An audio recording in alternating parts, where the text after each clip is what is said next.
Hi friends, Simit here from informedtrades.com. In this video, we'll take a look at Kyle Bass. The contents of this video are based on a new book by Stephen Drobny in which he interviews other traders. One of the traders he interviews is Kyle Bass. Kyle talks about his trading strategy, his approach to the markets.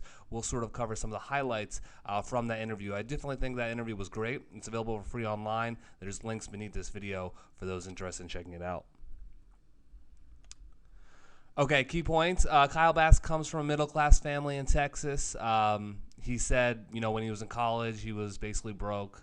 Then when he graduated college, worked at Prudential, Bear Stearns, Legg Mason, some financial firms there in the Dallas area. He started his own hedge fund, Hayman Capital, at age 35. Hayman Capital, and that's really when he took off. He really developed or gained a significant amount of money and notoriety as well for correctly calling and trading the subprime mortgage crisis. So that was really where he rose to stardom in the hedge fund financial world, where he obviously made a whole bunch of money as well. In terms of his approach to the markets, he takes a top-down, event-driven approach. We'll take a look at what that means shortly in the video. He manages risk a lot through correlation analysis. That's a big part of his approach. And one key point that he emphasizes is he likes to be highly opinionated but driven by fear of losing. So he thinks those two are actually important. He notes that there are other investors who are also afraid of losing, and so they have very sound risk management, but they do it too much. If you don't have a viewpoint that you're trying to express, you miss the upside. So they don't gain anything. They might not lose anything, but they don't gain anything either. Event-driven investing. Even though Kyle Bass is largely known in the media today as a global macro investor, how he identifies himself is an event-driven investor. So what he does is focuses on identifying big events to trade around. This could be an earnings release. It could be a central bank announcement, something along that, some type of a big event that is known, and he can trade around that or anticipation of that. So similar in a way to news-based trading or investing on the retail level. The approach that Bass uses is a little more, or actually quite a bit more sophisticated than, and uses things that the average retail investor will not have access to. So it's not, comparing it to a person who's trading around NFP or something is not really a fair comparison, but it's the same concept. So it's event-driven investing is sort of what he does. He'll have a viewpoint and look for events to trade around and sort of position himself accordingly. Investment approach. Diversification, he's a big proponent of that, and that means, taking long positions, short positions, credit and equity, investing in both debt and equity stocks. Using stops when possible. So again, he uses a lot of because he's managing a significant amount of capital, I forget how much Hayman Capital has under management, but it's some billions, which obviously individual investors don't, for the most part, probably, if you're watching this video, you probably do not have anywhere near that amount of money under management. So some of the things, the access, the instruments that he's trading are different. But however, when it is possible for him to use a stop loss, he does advocate that. One of the things he mentions in the book, in his interview with Stephen Drobny, is one trade where he basically lost all his money. This is when he only had a few $100,000. But basically, he put on a short position, and he actually ended up being correct, but the market moved against him, and he couldn't withstand that. So that was a very valuable lesson in risk management.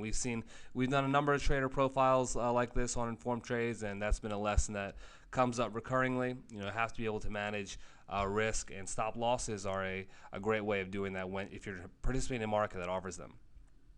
Have a contrarian opinion. That's another common theme we find amongst many successful investors. Have conviction in your contrarian opinions, but at the same time, you need to be afraid of losing. You need to be able to cut your losses and manage risk. So that's where Kyle Bass really is the psychology that drives his approach to markets. That's basically how you can summarize it.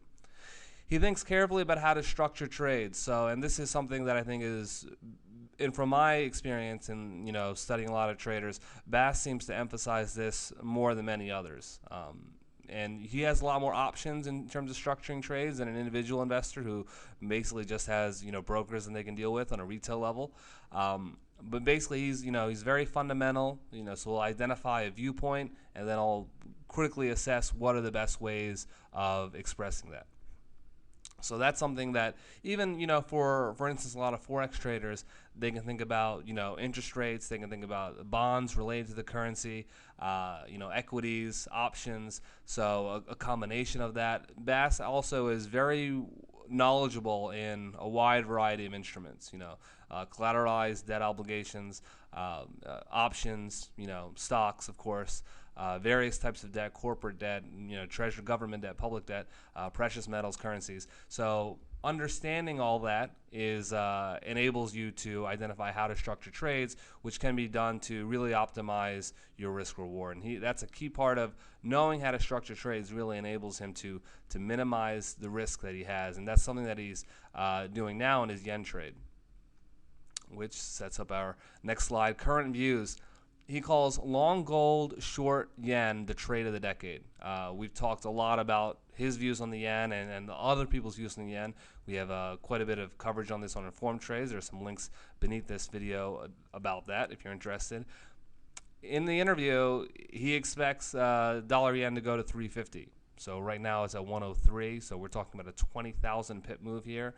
But this is something that he doesn't disclose exactly how he's structuring this trade, but for him, putting it in the Bass viewpoint, what he's looking for is an event to trade this around, which is he's looking for central banks or the Bank of Japan the event that he's looking for is when they lose control of interest rates. So he's expecting them to continue printing money, and at some point they will lose control of interest rates. That's really what he's the main event that he's looking for. He doesn't know, how long it's going to occur, so he's using options as a way of minimizing his exposure.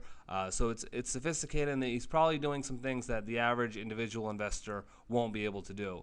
But individual investors can think about, is there a way to play this through the bond market, express this view through the bond market, through options, through the forex market? There's a number of ways in thinking about how to express this viewpoint while minimizing your risk and, of course, maximizing potential reward is really something that Kyle Bass does well. And individual traders, they may not have the same tools, but they can still sort of think about that concept and how they wish to apply it with the options that are available to them.